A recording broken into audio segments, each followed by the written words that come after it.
What up, Krackpots? No, my voice isn't always that deep. Y'all was like, oh God, what was that? That was the voice from the way upstairs. I don't want to pick on everybody in the audience, but this group over here, I got to pick on y'all. Y'all was real quiet when he said what's going on over here. Either you're military or you're GTA players. Which is it? Oh, GTA. That's what I thought. I knew. Called it. I can't play an Xbox, but I've heard of it. Good stuff. Jay introduced me as a Columbus native, so I actually live in Columbus now. Grew up in East Texas. No, I don't have an accent. I grew up with other little white kids saying, "You got a funny voice, what happened to it?" Yeah, that. I don't miss it at all. Joined the Army when I was 18 years old. Decided that I wanted to join up so I could travel. That's how I found out that I hate to fly. You guys. Couldn't revoke that contract, you guys. That was not what they were interested in at that moment. They taught me some really important skills though, you know, like how to do a proper push-up or how to think strategically. And ladies, they want a basic training, how not to get pissed when you see other women dressed like you. Because they were everywhere. So you gotta get used to it. Have 3 adult children. I feel weird calling them children now. They're 28, 25, and 22. And thank you. I can only take so much credit. There's a reason I'm up there getting attention from drunk strangers. I may look well-adjusted, but you're gonna find out. Yeah, I've been divorced twice, so a man picker's on the fritz, but let's see. It's interesting though, being a single parent of adult children, especially because I got like really cleaned out in the divorce. Fun fact, being a black woman married to a white dude can actually fuck up your credit. That's a thing.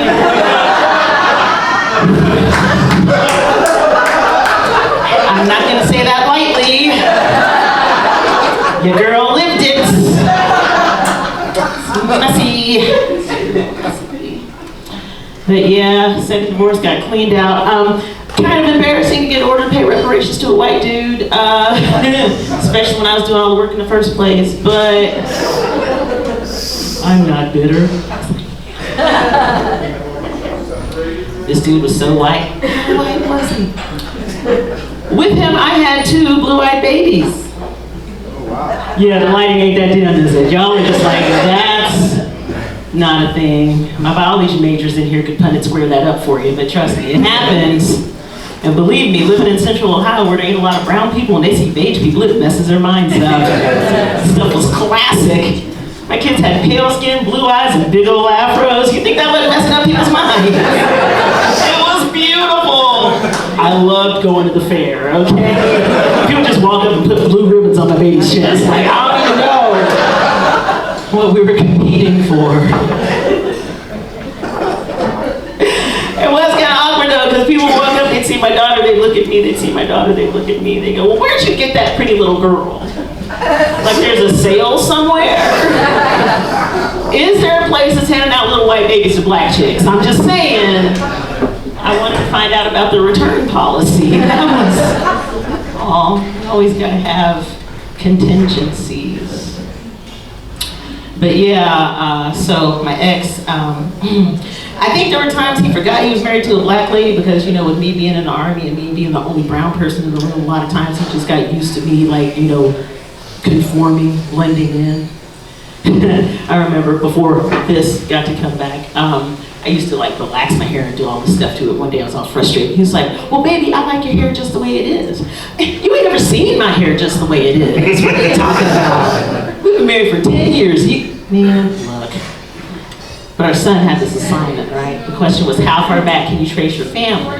Well, like I said, I grew up in East Texas. My great-grandfather was born a slave in 1864. Y'all do the math. If you know when the Emancipation Proclamation was, you know there's a little, but I'm trying to keep it light, so we'll save the history for another show. But he knew that both sets of his grandparents immigrated. He was like, well, you know, Grandma's parents came over from Ireland, and Grandpa's parents came over from Germany. They got all the documents and everything. And I swear he was thinking about it too, but he's just like, well, baby, which boat do you think your folks came over on? True fucking story, people, I wish. I was funny enough to make that up. Really happened, really happened. This is the part that didn't happen. I wish it did. I looked at him, I was like, well, honey, there's a distinct possibility our folks came over in the same boat. It's just mine we're rowing.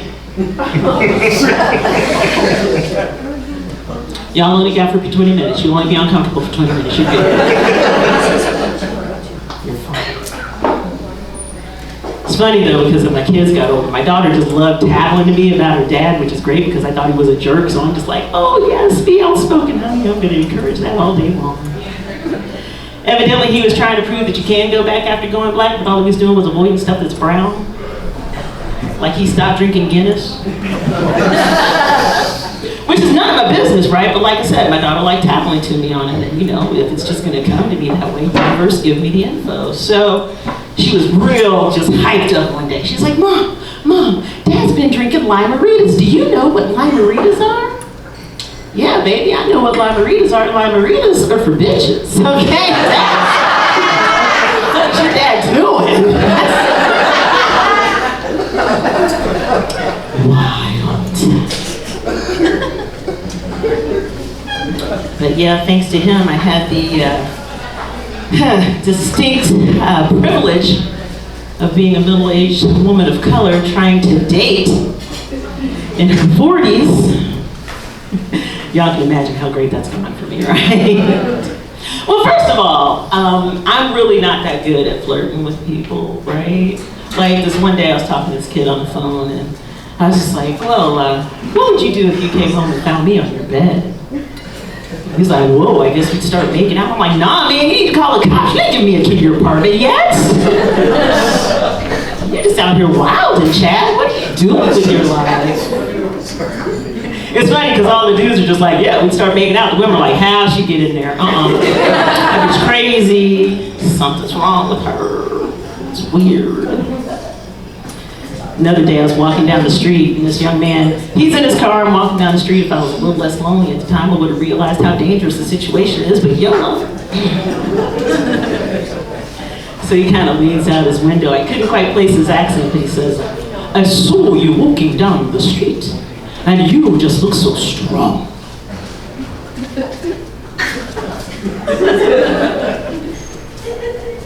Strong? Is it just me, or was he looking for somebody to help him build a deck? You know? Like, I don't know. Is this how we flirt now? I don't get it. Of course, with me being single, my oldest son was my emergency contact. Anybody know a 25-year-old man who wants to be his mother's emergency contact? You don't. I promise you don't. But that's the best way to get your adult kids on Find Mama boyfriend. Because he was trying to pawn that off. And of course, you know, now that he's an adult, my son wants to lean into the, well, you know, we're peers now, we're both adults, we're both grown, we should hang out. Hey, Mom, me and the guys are gonna get some liquor, you should come hang out with us. Like I wasn't the one that went crazy after that divorce. Have you lost your mind, son? You are not the only one who's legal in this transaction anymore, and I've been on your buddy Trevor's bucket list for like 3 years now, like he told me.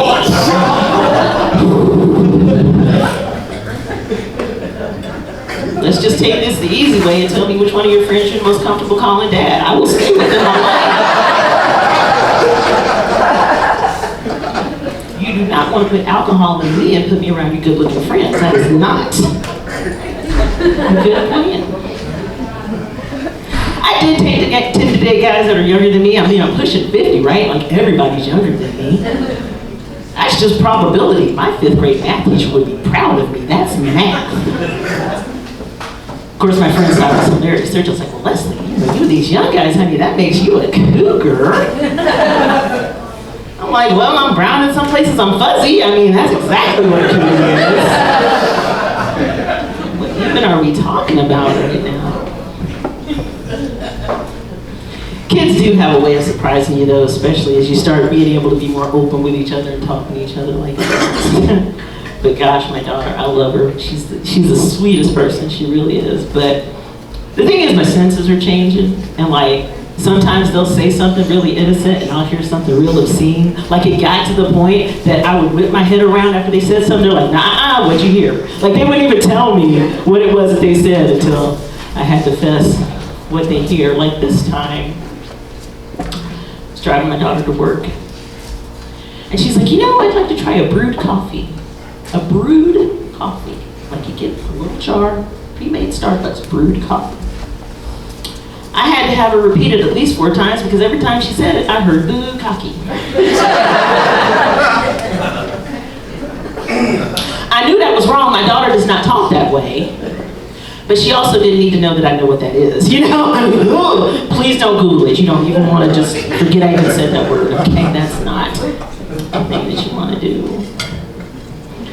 Another day driving her to work, and she's 19 at this point. My daughter is 19 years old. You would think that I know my child's face after 19 years, right? I look over, and across the bridge of her nose, she's got these beautiful freckles. And again, this is a very pale-skinned young woman. These beautiful brown freckles that I had never noticed before. 19 years on this planet, I'd never noticed that my daughter had these freckles. I'm just having like a mini meltdown, like, oh my God, what kind of mother am I that I don't know my own child's face? This is horrible. What other things did I not know about? Like, I'm just absolutely, calmly not saying anything, but in my mind, just, going crazy. And finally, I look over and I'm like, honey, have you always had those freckles? She's like, no, Mom, I painted those on this morning. Look.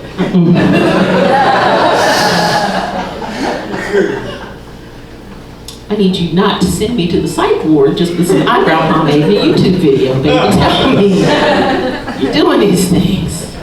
It's crazy. Once dated an Indiana farmer.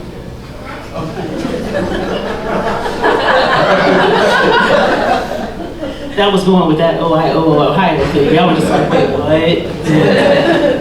I think we've already established that Leslie don't learn shit, okay? Can we agree on that? That's not the thing that I do. The thing is, I didn't realize how jealous of a girlfriend I was until I was with him. Like one day, he was looking at something, he was staring at something, he was checking something out. Ladies, what do we do when our dude's checking something out? We figure out what it is on our own because we might have to smack him on the back of the head. You know what I'm saying? It's gotta be a surprise. You can't let him know that you're onto him until, it's gonna, she leaned over and whispered something. I'm sorry, I don't mean to be telling all our business.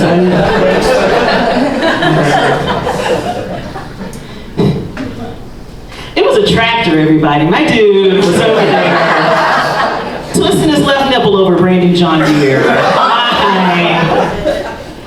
was not ready for that situation at all. I mean, like, I got the green body paint, but I don't know where I'm gonna get deer stickers for my tits, That's not the cosplay I was into doing. I didn't know how that was going to pan out. I also dated another guy who was older than me at the time. He was 8 years older than me. He had 9 adult kids. No, I'm sorry. He had 4 adult kids and 9 grandkids. Right? Oh no. I thought that was going to be amazing. I was super stoked to be Grandpa's black girlfriend for Christmas. Are you kidding me? I was YouTubing videos for a twerk workshop. I was Googling recipes for chitlins, because I ain't good for chitlin, y'all. I'm sorry about that. But he wanted to get into the whole 50 Shades thing. Yeah, I read the title of that book. I thought it was about an interracial couple having a lot of kids. I had no idea. I was lost.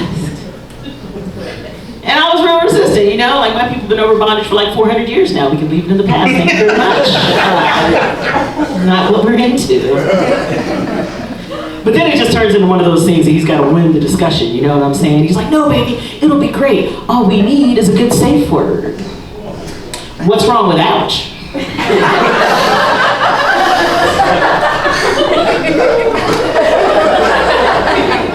I'm just saying, dudes out here trying to make stuff complicated. I'm the one with clips on my nipples and I gotta remember rutabaga? What is it?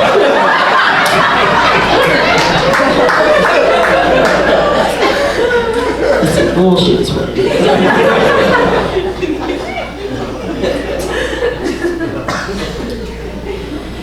Like I said, life has changed, life changes. I I see a couple other Gen Xers in the room. I see we've got kind of a range of ages here, and I'm not gonna guess. I just gotta talk about Gen Xers because I am one. And first of all, I kind of wish I'd have been in on the meeting where we got our name because I think that's a BS name, but you know, it's in the press already, you can't do anything about it. I really feel like we're like the tweens of adults. You know what I mean? Like, if there's any generation that people should expect to not want to grow up, it's Gen Xers. I mean, if you really think about it, one of us made skateboarding a job. Am I wrong, Tony Hawk? He's 50-something years old, still walking around with his collar popped and some deck shorts. You know what I'm saying? 20 years from now, nursing homes are going to be full of people wishing they had a Pac-Man on the original Atari, all right? Don't play with us like that. It's messed up, though, because my son likes to talk to me about the 80s like he lived them because he's got Google. He's all like, hey, Mom, I've been listening to all this great 80s music. You ever hear this band called Duran Duran? Boy, he was about 20 seconds away from getting named Rio. You better get out of my face with that. Simon LeBon is a solid 23% of how you got here, okay?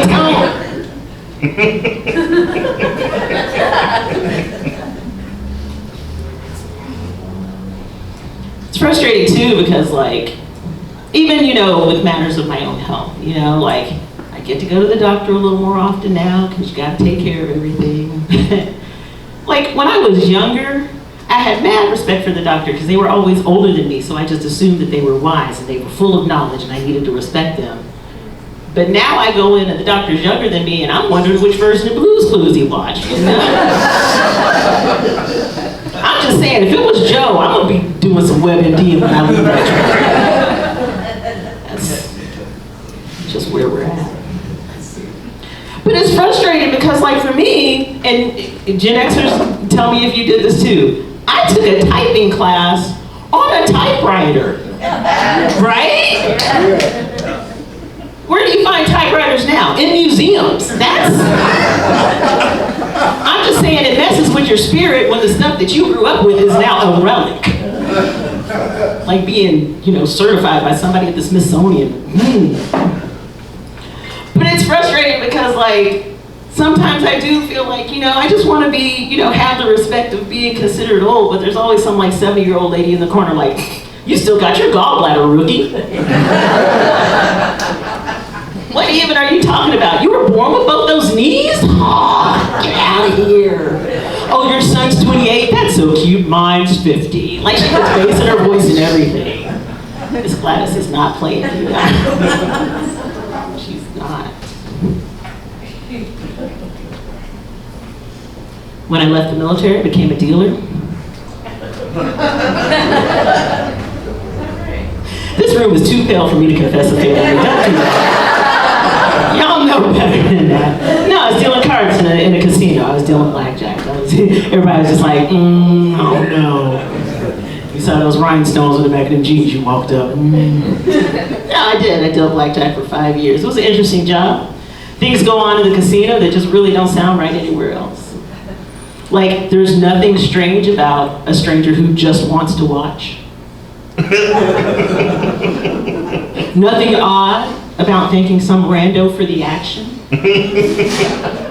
And all shift long, I get to ask random dudes, hey, you want to hit that? I never get in trouble with HR.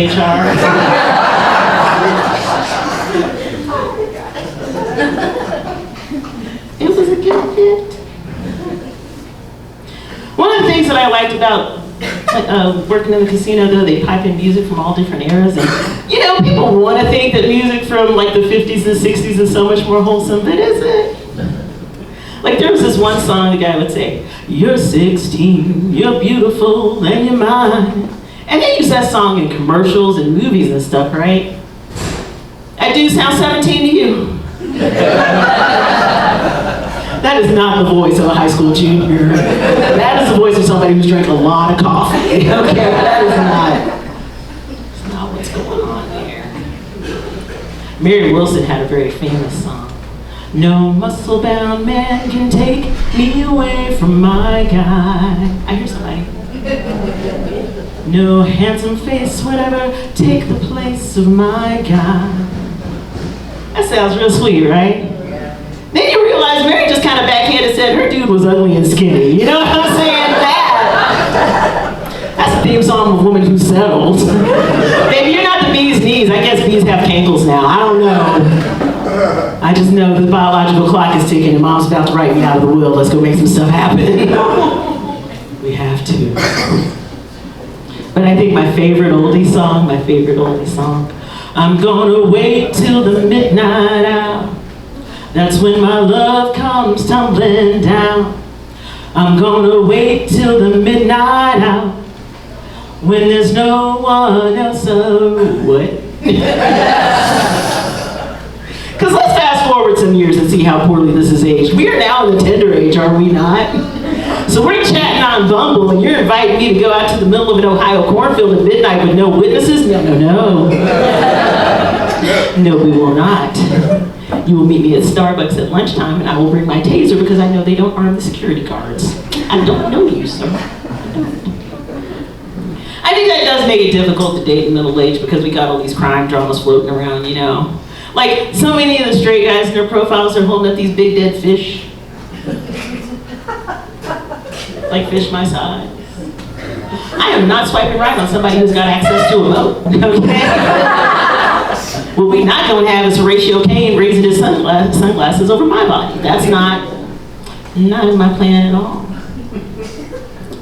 Of course, I do play kind of tough. I would get down on myself about being single. Of course, my male friends who were safe and taken would always be like, well, what was Leslie, look at you. You're attractive, you're funny, you're smart. I mean, to some guys, that's intimidating. And I'm like, intimidating? To wusses?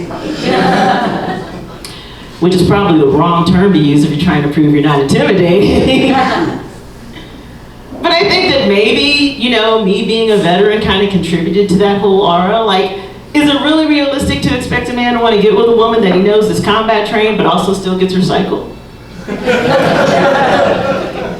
Like, nobody wants to be the one to bring home the wrong flavor of ice cream that week. You know what I'm saying? He's standing there in front of the Ben & Jerry's like, I can't remember, she said butter pecan or pecan praline. I'm just not going home. That's how that's gonna go. Well, my guy did find me. We met online as one does. Like I said, I like to cosplay, so I do a pretty decent Lana Kane. Anybody watch Archer? Any Archer fans? Nobody watch Archer? Okay, we're not gonna do that joke. You guys have been a lot of fun, so I'm gonna sing this song. I dedicate this song to anybody who's gone through a bad breakup. If you haven't, count yourself blessed. But if you have, this may sound familiar. If I should stay, I would end up in jail someday. I heard the finger snaps. I know y'all ain't engaged yet, but I know it's just she's like, I was over in Detroit one night, right? On purpose. It's a thing that comics do. And I sang those two lines, and this lady yells out, "Shoot him in the face!"